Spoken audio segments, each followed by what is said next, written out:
over the last 2 years, the entire Oromia region have been engulfed by the protest that challenged the myth that this regime is formidable, very powerful, and no one can challenge it. Have you ever been following this protest over the last 2 years, and how do you see its significance and its contribution to the future of the stability, peace in the region, and resolving the century-old problems in that country? I think we have to agree on our reading of the events, and I said this was a very unique phenomenon to me.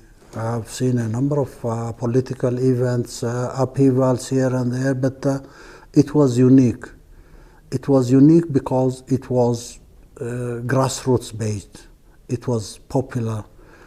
I don't underestimate the role of political organizations here and there, but the movement was beyond the control and influence of political organizations. In spite of their achievements, I can say this was unique in the fact that it was exclusively popular, extensive in terms of coverage, in terms of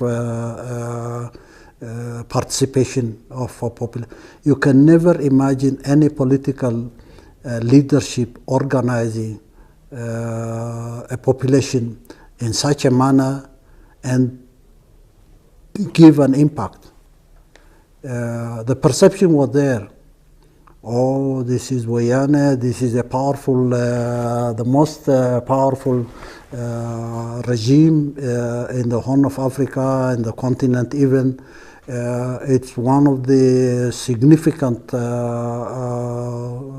achievements in terms of economic growth in the region. It's fighting terrorism here. It's a perception that has been revealed. It's the concealment of the reality in Ethiopia for so long was revealed with the popular uprising, which many called a tsunami. It was indeed a tsunami. And many were surprised. Many who believed the perception and the myth that here is a regime that is formidable and could challenge everybody, crush anyone, do whatever it likes. That myth was demystified because of this popular movement. But again, we have to seriously read how it happened. This is an accumulation. It's an incremental accumulation of events inside Ethiopia. Economically, Wayane is typically kleptocracy. It's a regime of thieves, common thieves, who have, in the name of investment, in the name of economic growth, looted the population from their resources, created a perception of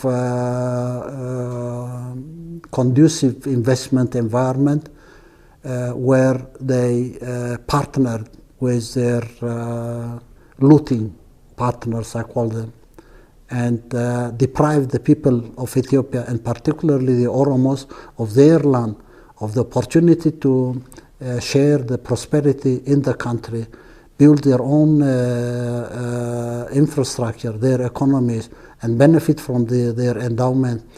They were looted all the way.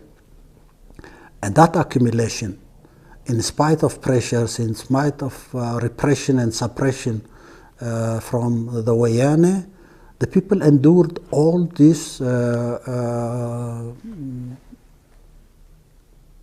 injustices for so long, and finally come to explode. It was an explosion that has been brewing for the last 2 decades in the Oromo land and in Ethiopia overall. The perception that people have the Tigrayans benefited from this is not true at all. It's a very small group. It's a gang of kleptocracies who have come to control the economy of Ethiopia. You may think that having the military power, the security under your control, you can crush any opposition. You grab here and grab there, you loot here and loot there. It took a long time, but finally the people exploded. And all this myth about economic growth, double-digit, fast-growing economies in Africa, a stable economy, a powerful government with institutions of defense and security to crush terrorism here, terrorism there, that perception was revealed. It was concealed for so long. How did it happen? As I have said earlier, it was not a leadership of one organization that mobilized the population in the Oromo land and other lands in Ethiopia to explode. And that tsunami was an explosion. It's like an earthquake bringing in a tsunami anywhere. That earthquake was an accumulation of repressed feelings, repressed rights of common people in Ethiopia, where I can compare 1,000 looters controlling the economy when 90 million people are deprived of their rights to enjoy the benefits of the economy of the country. And politically, they have been deprived. All this myth about the Democratic Republic, where is this EPRDF now? Where is this myth of an umbrella organization that would allow everyone to participate? Where is Article 39 in the Constitution that brags about giving every nation the right to self-determination, including and up to secession? All this fiction was exposed. It was not new for the people in Ethiopia. They lived it. They lived it for decades. They were living in a deprived environment, politically deprived, economically deprived, living under a kleptocracy. Intervention from outside was one factor. It was not the strength of the Wayane. It was not its military might, its security apparatus, or its even the economic manipulation or control.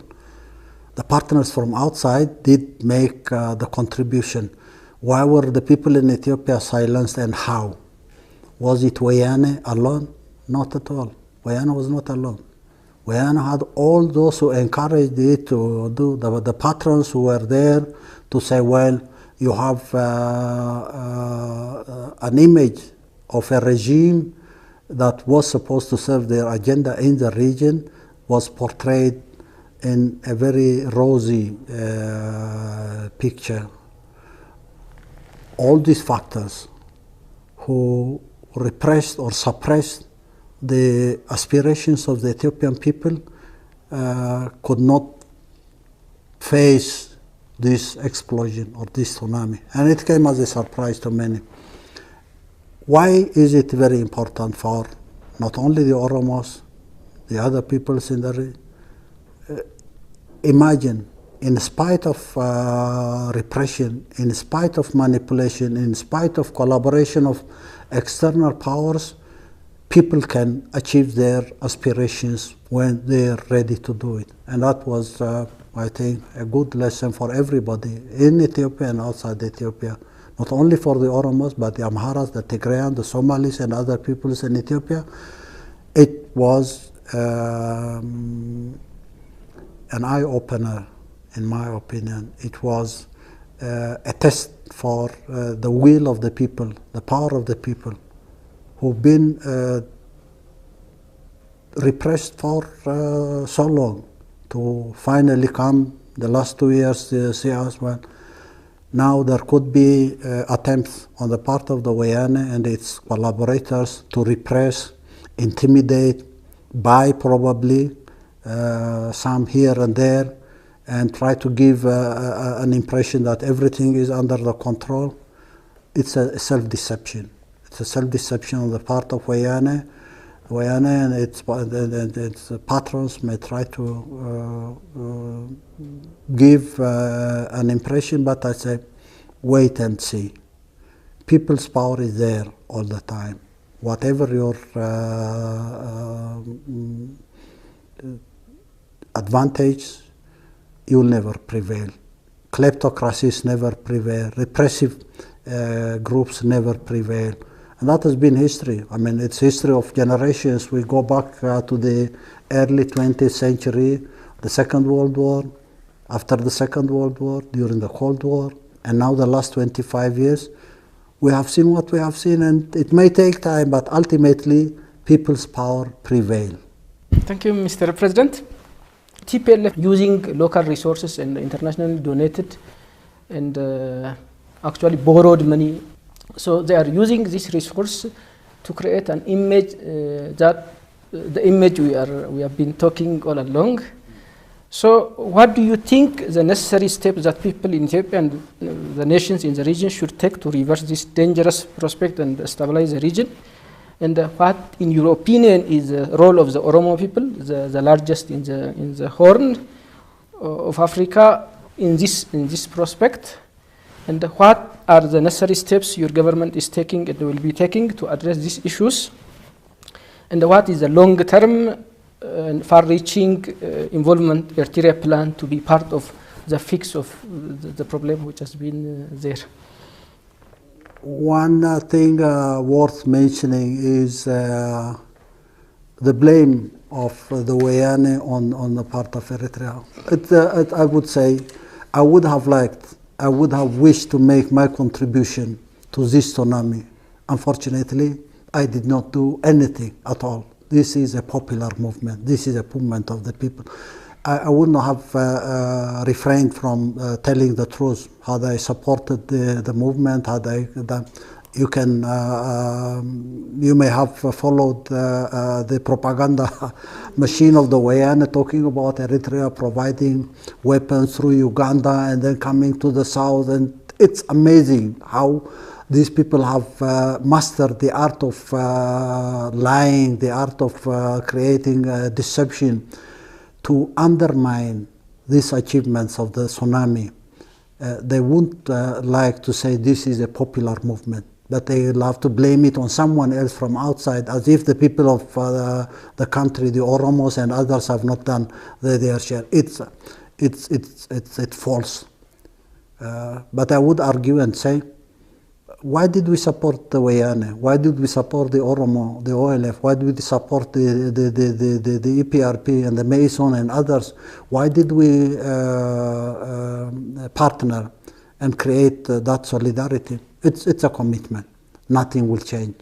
It was there in the last quarter of the last century. It is there. Our commitment will remain. That's not going to change. But to blame us for every change inside Ethiopia is a distortion in the first place. Now, to come and say what exactly will happen now as we see events there, I think the lesson learned is it's time out. It's finished. Game over. I would say that to the Wayane. Game over. You have been very smart. You have been very tricky. You have been very cunning, doing things. Creating an enemy of the people of Eritrea, creating an enemy of the TPLF, of the EPLF, creating an enemy of everybody else, even creating an enemy for your own people. You've been very crafty doing that. But game over now. It's finished. You have to surrender to reality. That would be the best message to give. But again, this is a country that has been advantaged by cosmetics, I say. Cosmetics. The IMF was there, the World Bank was there, This is a regime indebted to the international financial institutions. In spite of all these lies we've been hearing about the double-digit growth, where have we been getting all this pampering from international financial institutions to give us an impression that you are the most powerful and best stable economy in the, I mean, now look, the resources of Ethiopia have been looted. The economic growth or the image of the economic growth given is an artificial and distorted picture designed and decorated by the patrons of Wayane. I think it's the message of the tsunami is not for Wayane. Wayane time over. It's game over now. But the message goes beyond Wayane and beyond Ethiopia. It goes to those patrons who have wrongly believed that they can use the Wayane to promote their agenda in the region. It's time over. It's game over again. You can't continue to do that in spite of the resistance and the fight of the people for freedom in Ethiopia and outside Ethiopia. You can't continue to do that. You have to learn your lesson from this tsunami. Okay? It was educative for me and for everybody else here in the EPLF and Eritrea. It was a surprise even to us, even though we felt we were close, we were there. Not at all. It was a surprise. And we have learned our lesson. Our lesson is we need to do more, and we need to be committed more, and we need to make our contribution to the future developments in Ethiopia, in spite of blame from here or there. It's a commitment. I mean, you have no other option. It's nothing new. Is it something that has evolved because of the last 2 years? Not at all. We may have not been very comfortable with the events in Ethiopia. It's a border dispute, it's a Security Council sanctions, it's trying to tie our hands and intimidate us with sanctions and punishments here and there. In spite of all that, the commitment has been there. But have we contributed physically to the events in Ethiopia? Not at all. I would regret that we have not been able to do as we have liked to do because of circumstances, because of limitations. But now, after the tsunami, after the lesson we have learned from the events of the last 2 years, I wouldn't bother if I am blamed for supporting the Oromos, the Tigrayans, the Amharas, or the Somalis. I would do that because I'm not reinventing anything. It's a commitment. It's not even a political commitment based on ideology. It's a necessity. It was a necessity when we supported the Wayane, the APRP, the Mason, the OLF and others, the 70s of the last century, the 80s of the last century. It's a commitment that is there, and this is a necessity. It's a predicament for every people in the region to collectively fight for a change in reality. And we were talking about 92, a transition for the whole region, the Horn of Africa region will have to enter a new era in its history, and an environment will have to be created for the solidarity to be transformed into a regional bloc that will have to live together, cooperate, and live in prosperity. Anything new in that? Is that a crime? Is that a mistake? It's a commitment that has to be there, not because of one political organization preferred it as an option or not. It's a necessity for the people of the Horn. So the tsunami was there. Everybody has learned this lesson. The people have seen their strengths. The people have learned a lot, and they have been daring enough to challenge all the threats and killings of the Wayane and survive. Wayana has learned its lesson. Patrons of Wayana have learned their lesson. Friends of the people of Ethiopia have learned their lesson, and definitely that will consolidate or embolden the commitment of the people of this country who are not new to any solidarity with the people in Ethiopia, particularly the Oromo.